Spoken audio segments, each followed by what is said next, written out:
Voici les dernières images qui nous parviennent de Fréjus. Le barrage de Malpasset, le barrage qui tue, et l'énorme brèche par laquelle l'effroyable vague a déferlé, semant la ruine et la mort dans la vallée. Le barrage a été littéralement éventré par les 50 millions de mètres cubes d'eau. Seuls les côtés subsistent.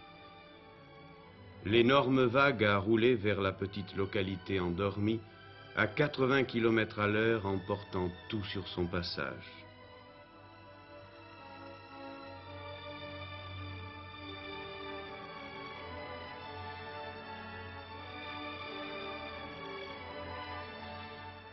Routes coupées ou emportées, ponts enlevés en quelques minutes, les eaux du barrage de Malpasset ont déferlé en bruit de tonnerre sur 10 km, semant ruines, morts et désolation sur leur passage.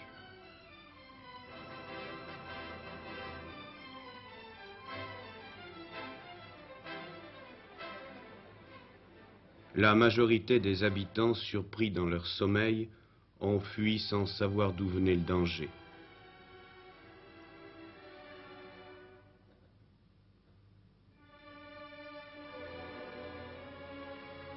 En bas, dans la plaine, l'autorail Nice-Marseille a été projeté dans un champ, en contrebas. La voie ferrée arrachée. 2 voitures sont miraculeusement restées sur le ballast.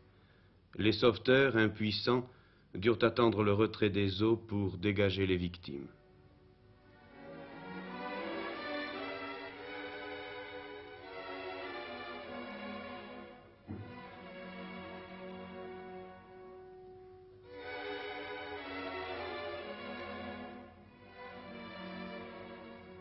Depuis hier matin, d'heure en heure, de minute en minute, la liste s'allonge. 300, 400, puis 500 morts. Tels sont les chiffres qui nous parviennent.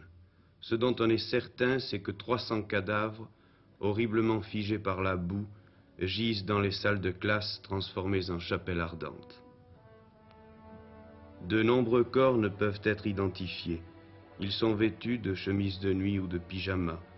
Et devant eux passent, repassent des familles entières, quasi inconscientes, hébétées. D'autres hurlent leur douleur, et dans les rues inondées, des mamans appellent ou prononcent des prénoms. Ceux qui sont les témoins de ces scènes affreuses détournent les yeux.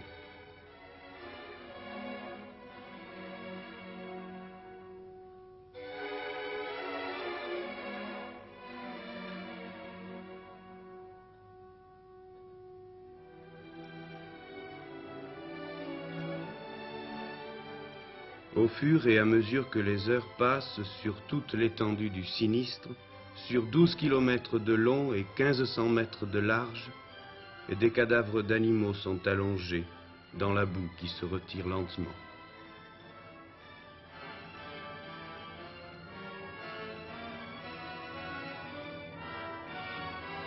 Là-bas, dans le village, ceux qui ont tout perdu marchent sans s'arrêter depuis des heures.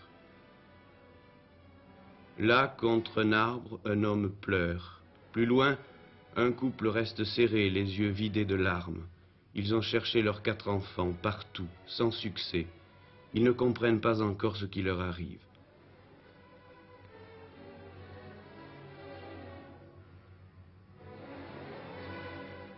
Au-dessus de la plaine, au-dessus de cet enfer, les hélicoptères et les avions de reconnaissance tournent sans arrêt, à la recherche des centaines de disparus qui ont fui ce chaos d'apocalypse ou qui reposent sous des mètres d'eau et de boue.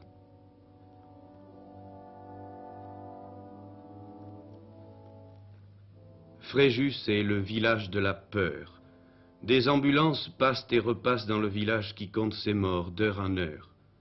L'armée, la marine, les pompiers, la police, les gendarmes, des milliers de volontaires, le dévouement, le courage de tous sont admirables. Aviateurs et marins participent au sauvetage jusqu'à l'épuisement. Certains, comme le lieutenant Blazis, jusqu'à la mort.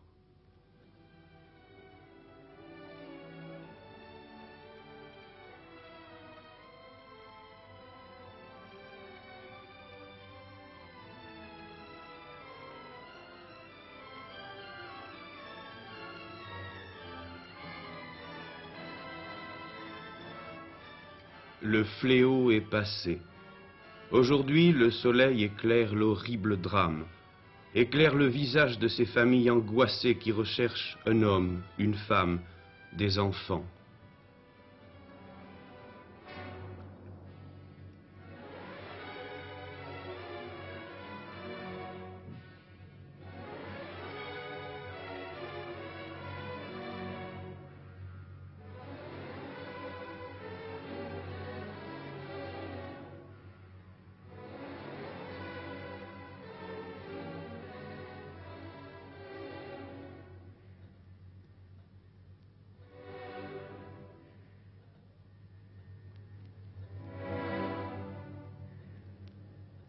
Oui, Fréjus est le village de la peur. Partout, douleur atroce, scène déchirante, vision bouleversante d'un grand malheur, d'une catastrophe nationale.